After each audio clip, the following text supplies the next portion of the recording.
well-regulated militia being necessary to the security of a free state.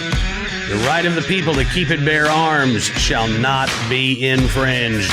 Welcome to another edition of Bearing Arms Cam and Company. My name is Cam Edwards. I'm glad you joined us on the program today as we race into the final weekend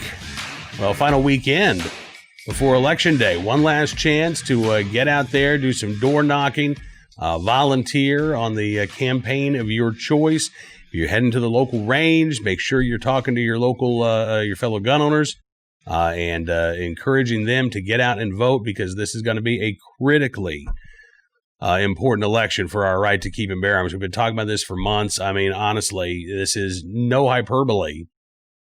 The Biden-Harris campaign is the most anti-gun campaign in American political history.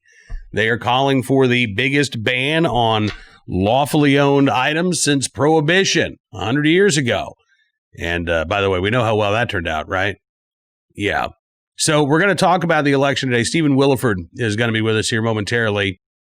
Stephen, of course, the hero of Sutherland Springs, Texas, the man who stopped that attack at a church in Sutherland Springs, engaged that attacker as he was coming out the front door of that church, along with another individual, pursued that attacker, making sure that he could not continue his rampage.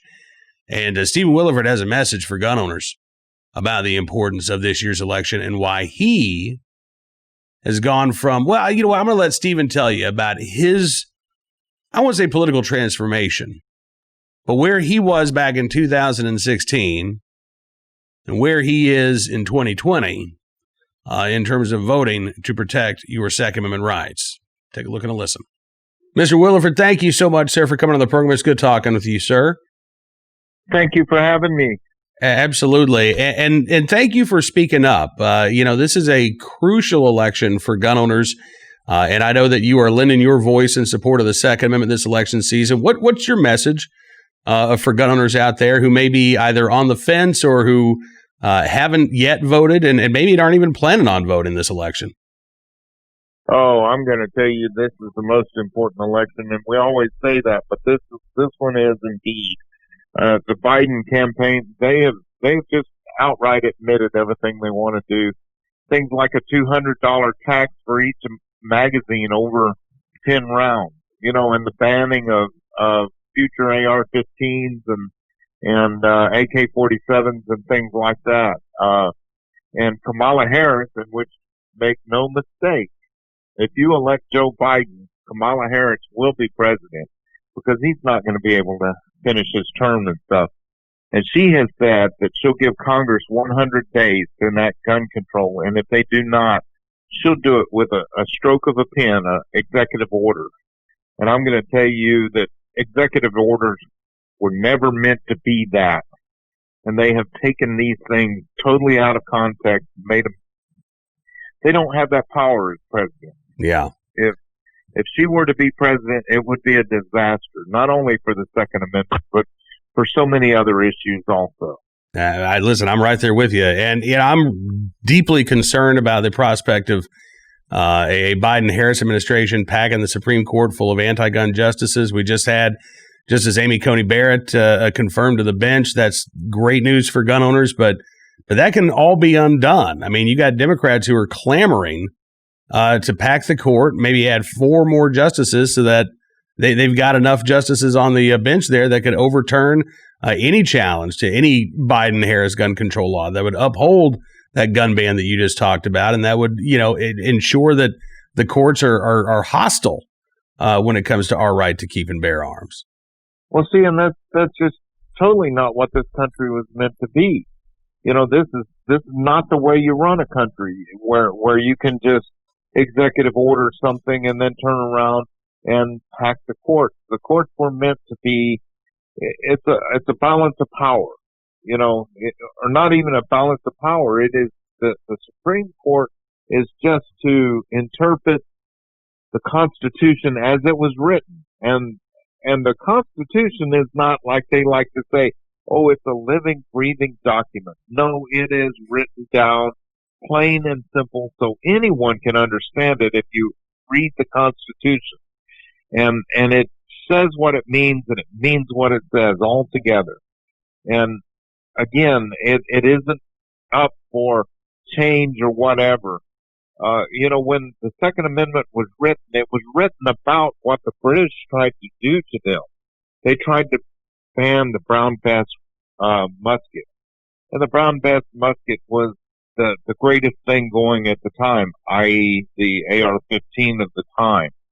And they were trying to keep the colonists from owning brown bass rifles so they would have a tactical advantage over the people. And the founding fathers were smart enough to know that and know that at some point that government would get out of hand. And the ultimate check and balance is we the people. It is a government for the people, by the people. And we are the people. They work for us. We do not work for them. And that's what the Second Amendment was all about, and what it is still about today, no matter what they try to say. And just Joe Biden's answer, well, you couldn't fight the government anyway. You'd need an F-15 to do that. We have F-15. So he himself has admitted, we have this. See, he doesn't understand that pilot of that F-15. He has family. It's not us versus the government.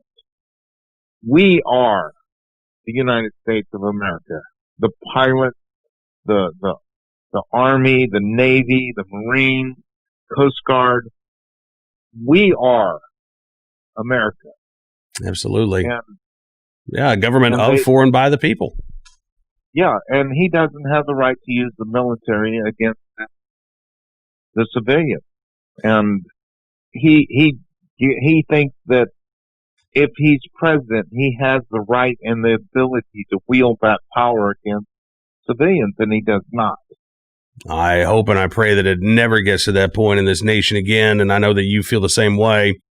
I'm curious, Stephen. Michael Bloomberg has said not only does he want to elect Joe Biden president, but he is spending tens of millions of dollars in states around the country trying to flip state legislatures as well. And Texas is one of those states that he's been targeting. What is your impression, just in your little spot of the woods there in Texas, in terms of the motivation of gun owners? Are they aware of the threat that is coming if Democrats take control of the White House, the U.S. Senate, or even the Texas legislature? And I'm not so sure that I know some gun owners know that, but I'm not sure all of them do. And my thing is right now is, I just got back from Pennsylvania trying to stump for Trump and trying to get conservatives in office and stuff, and they were telling me that 600,000 gun owners in Pennsylvania failed to vote in the last presidential election. 600,000 in Pennsylvania. Now, I don't know what the numbers are here in Texas, but I'm going to tell you, those complacent gun owners need to wake up. It is time to wake up and take a stand, and get out there and vote. It is your right, and not only your right, it is your duty as an American to vote. We can't let socialism happen. Well, what do they say? That socialism is the one form of government you can vote into existence, but you have to shoot your way out. Let's not get into that. Let's not vote in socialism, because then it's too late when you do. Look at Venezuela. They voted in socialism. They turned around and they picked up all the guns door to door, and they picked up guns and stuff, and then they ran over their people with tanks. And everybody in Venezuela is now saying, we should have never gave up our guns. Well, we have the opportunity to look at other countries, and even recent other countries that have gone to socialism and what it's like. And there has never been a country that has succeeded in socialism, and they say, oh, well, they just haven't tried it right. Hundreds of years have proven socialism does not work and will not work. Capitalism is the only way to go. Absolutely. Again, talking with Stephen Willeford in Sutherland Springs, Texas. And Stephen, last question for you, sir. And by the way, I got to tell you, I live in Virginia, and we've had our share of complacent gun owners too. And last year, Democrats took control of the state house for the first time in 26 years. And the very first thing that they did was start pushing gun control. And they got about a half dozen gun laws on the books that, are aimed directly at legal gun owners, not going after violent criminals, not trying to crack down on, gun trafficking or things of that nature. They're going after law-abiding legal gun owners and imposing more restrictions on them. And so if you think, again, we had a lot of gun owners in Virginia who said, it can never happen here. We're safe. It's been, almost 3 decades since Democrats have been in charge. And we had a lot of gun owners who were asleep at the switch, and they didn't show up at the polls. And we're reaping the consequences of that right now. So I would, encourage every gun owner in Texas, don't sit this one out. Don't be complacent. If you think it can't happen in the Lone Star State, I got a lot of Virginia gun owners I can introduce you to. They didn't think it was happening here either. I was a keynote speaker at your gun rally last year where I would almost swear there was 100,000 people there. Yeah. And if there's that many gun owners out there protesting in the street, and I understand a lot of them did go to the polls, but not all of them. Yeah. And they, if you're going to protest in the street, try voting at the ballot first. Virginia let 33 seats go uncontested to the Democrats. 33 seats. They could have got a bum off the street and said, here, sign up, you're our candidate or something. Give the people someone to vote for. Complacency is ridiculous. Absolutely. And right now, today, I just have been bombarded with some apparently voter fraud stuff that's going on in Harris County around Houston area right now. They have drugged people in from the Democratic Party to the FBI and are now interviewing with them about voter fraud. And apparently there's a lot of stuff because Harris County is the key to Texas right now because Houston area is so big and everything. They think that they can get Harris County. And we're bombarded with this whole voter fraud and things that are going on. Yep, I know. And I hope that, again, I don't want folks to get discouraged thinking, well, maybe my vote's going to get canceled out by fraud. You can't think like that. You got to get out there and vote. And I was there in Richmond as well. I had a chance to briefly talk with you while we were up there on the podium. And I remember that day very well. And you're right. I mean, tens of thousands of people. It was a remarkable day. But as you say, we were there because we didn't do our job in the election. We did not elect a pro-gun legislature, and so we were fighting for our rights in the streets. And I know, listen, I mean, if that's the way it comes down in Texas, I'll be right there with you in Austin if there's a pro-Second Amendment rally. But that, we should try to win on Election Day rather than have to go on defense. We don't want to see that happen in Texas. We don't want to see that happen in any state around the country. Yeah, we have to make it overwhelming. Yeah. That all the cheating that's going on doesn't matter because we overwhelmingly vote. Absolutely. We get out there and we make it happen. It's time for complacency is gone. Benjamin Franklin, when they asked, what have you given us? He says a republic if you can keep it. And that's what he meant. They saw into the future. They knew that this complacency would start happening. They knew that the people in charge would start to try to grab more and more power. And that is unacceptable. And he knew it. Our founding fathers knew it. And they gave us a republic. And Ronald Reagan himself said it best when he said, freedom is no more than one generation away from extinction. It wasn't passed down to us through our bloodstream, but it must be fought for and protect it and hand it down for the next generation to do the same. He said, never let it be known that in my sunset years, I would tell my grandchildren what it was like to live in a free nation. I'm going to say, do not let it be my generation that let freedom slip away and that we fall into socialism and communism and being ruled. Not my children. Not my children. Don't let my children be ruled over by tyrants and people that think that they just elitist.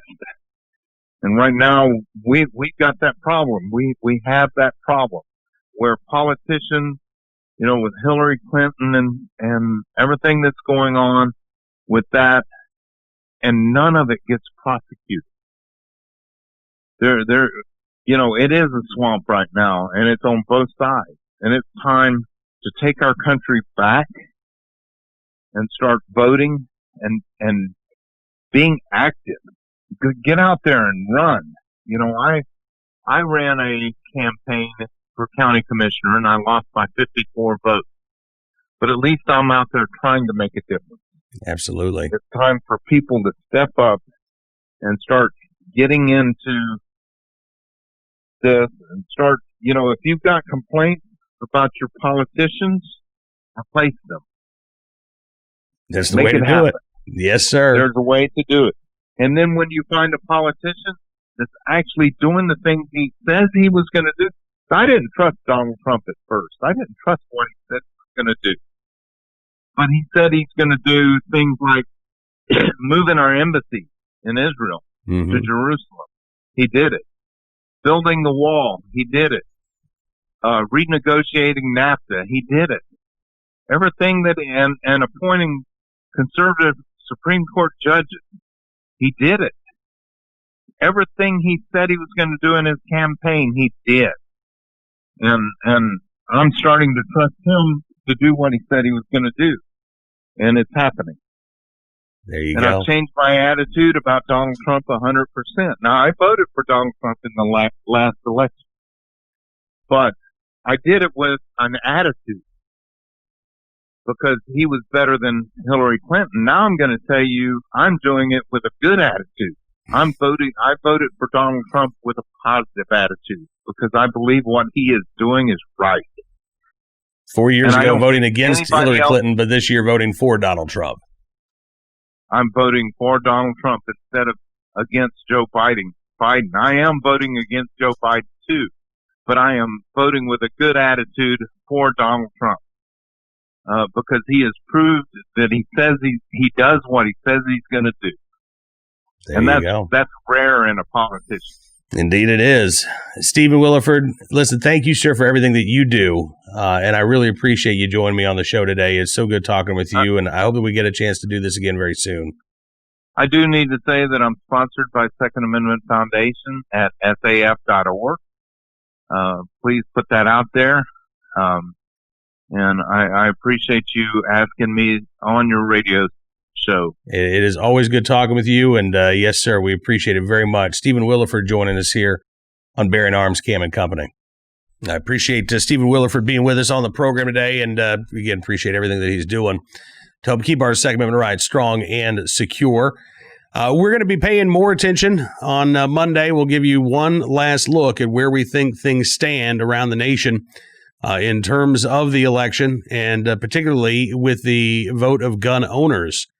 But again, as I said at the beginning of this program, if you're out and about this weekend trying to find some ammo at the local gun store, if you're maybe getting a chance to actually do a little shooting at a gun range, please be that annoying person just this once. I'll ask you to be annoying and ask folks, hey, you registered to vote? Hey, have you voted yet?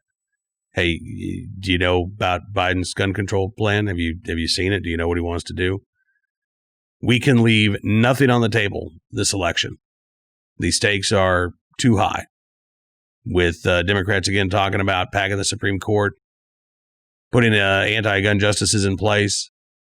If they were to do that while maintaining control of the Senate and the House and the White House, our Second Amendment rights as much as Joe Biden might claim to support them in whatever limited fashion, our Second Amendment rights would be undone. Every gun control law would be upheld by an anti-gun Supreme Court. Every challenge to those laws would be defeated. Now, listen, I will say, if we do reach that nightmare scenario, we'll talk about the legal mechanisms that gun owners would still possess to challenge that usurpation of power. But we really don't want to be in that situation. We really don't. Again, just like Steve and I were talking about in Richmond, Virginia, way back at the beginning of this year. Seems like it was like 3 years ago, by the way. I was pleased to be among those speakers, along with Steve Willeford, at the Virginia Citizens Defense League Lobby Day rally at the Capitol. And I was amazed to see the tens of thousands of gun owners that joined me in Richmond that day. But it would have been far better had we not had to show up in defense of our liberties. It would have been far better had we all shown up at the polls and kept the state legislature in the hands of people who understand and respect the Second Amendment, as opposed to those who want to target legal gun owners. All right, let's turn our attention now to today's Armed Citizen story, our hero of the day, our recidivist report. We will start there with a case out of Wisconsin. Former Janesville, Wisconsin man sentenced to prison for a shooting back in 2018.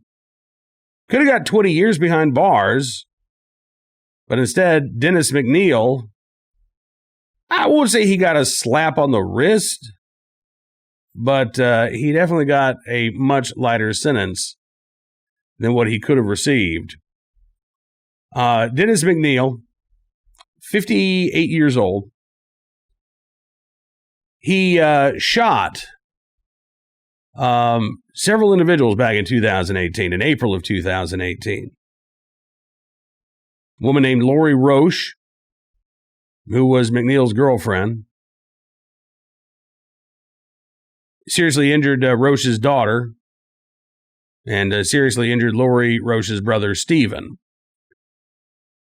Now, those who spoke up in Mr. McNeil's defense during his sentencing hearing portrayed him as a loving father, grandfather. Grandson of Lori Roche said, he raised me. He's basically like my father. I really love him so much. He's just been there for me my whole life, and I really care about him a lot. And I understand that. But he still shot 3 people. Supporters blame his mental illness and maybe substance abuse for the shooting.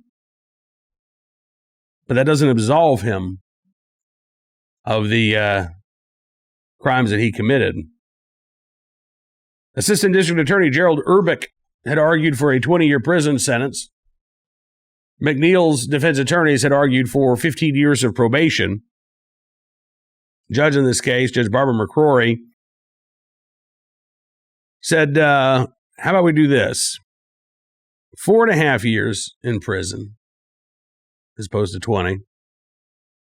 2 years of extended supervision, and then 15 years of probation. Now, he's already got about 2 years of sentence credit for time served, so the 4.5-year prison sentence for shooting 3 people is now down to 2.5 years. With good time credits, McNeil could be released from prison in less than 1.5 years for shooting 3 people. Pled guilty to first-degree reckless injury as domestic abuse, of aggravated battery causing great bodily harm, both with use of a dangerous weapon. He has undergone various mental health evaluations. And the prosecutor said that he's worried without a clear established cause for McNeil's behavior, no one can be sure that he wouldn't do something like this again. McCrory said if McNeil stayed on his medication and stayed off drugs, it would be, quote, pretty big ifs for me to hang my hat on if she only gave probation. Well, I'm not sure that a little more than a year behind prison is much better. But that is the sentence that Dennis McNeil received there in Wisconsin for shooting 3 people back in April of 2018. On to our armed citizen story of the day from Johnson City, Tennessee, where a store clerk's husband stopped a robbery thanks to the fact that he was legally armed. Happened at a store called Scotchman in Johnson City, Tennessee. There has been an arrest made in this case, according to the Johnson City Press. 35-year-old Daquan Lamar Rushing of Ellenwood, Georgia, which is pretty far away from Johnson City, Tennessee. He's been charged with aggravated robbery, attempted aggravated robbery, 3 counts of aggravated assault, especially aggravated kidnapping, 2 counts of unlawful possession of a weapon by a convicted felon, as well as resisting arrests. According to the Johnson City Press, before the incident at the Scotchman business, police have responded to Tri-City Wholesale Tobacco on report of an attempted robbery. In that incident, police said man demanded money from a clerk but left with nothing. Police said at some point during the robbery, the suspect fired a pistol inside the store. And then a short time later, officers dispatched a report of a robbery at the Scotchman. In that incident, police say that the clerk complied with the man's demands while being threatened with a firearm and being controlled by the man. The clerk's husband, who is a concealed carry holder, intervened and shot the man 2 times in self-defense after the man pointed a gun at him. Witnesses gave police a description of the man, which matched the alleged robber from the first attempt. K-9 unit located Rushing nearby with 2 gunshot wounds. He refused officers' commands to surrender, so they sent the K-9 in to help apprehend him. He was taken into custody, transported to a local hospital. At last report, in a serious but stable condition. The husband of that store clerk not facing any charges because he was acting in defense of himself and his wife. And we'll see what criminal consequences there are, if any, for the attempted robbery suspect from Georgia. Finally today, our good deed of the day. An L.A. police officer in the right place at the right time, willing able to do the right thing when a guy blew off his hand. Yeah, with a firework after the Lakers won the NBA championship. I thought this might have been with the Dodgers, but no, this dates back a little while as opposed to the World Series victory. But the Los Angeles Police Department just releasing this video showing the moments of a police officer helping to save a man who blew off his hand with a firework earlier this month. The man not publicly identified. The injuries first reported on October the 12th. As the crowds grew outside of the Staples Center, devolved into looting, clashes with police officers. In the video, the Los Angeles Police Department says that one of their officers, Christopher Gonzalez, who's a Army veteran, former Army Ranger, had been, quote, prepared to face the violence and restore order. In the blink of an eye, this combat veteran became the guardian we train our officers to be. And in those hectic moments, Gonzalez was able to apply a tourniquet to the man's bloody stump and save that man from bleeding out. Got to say, as much as, you might be a fan of Los Angeles Lakers or the Dodgers or any other sports team for that matter, don't be an idiot when they win the championship. I mean, that's it. Don't be an idiot. You don't need to riot. You don't need to celebrate it is fine. But acting like a moron still lead to injuries, as was the case here in this particular incident. Gonzalez stayed with the man until paramedics arrived.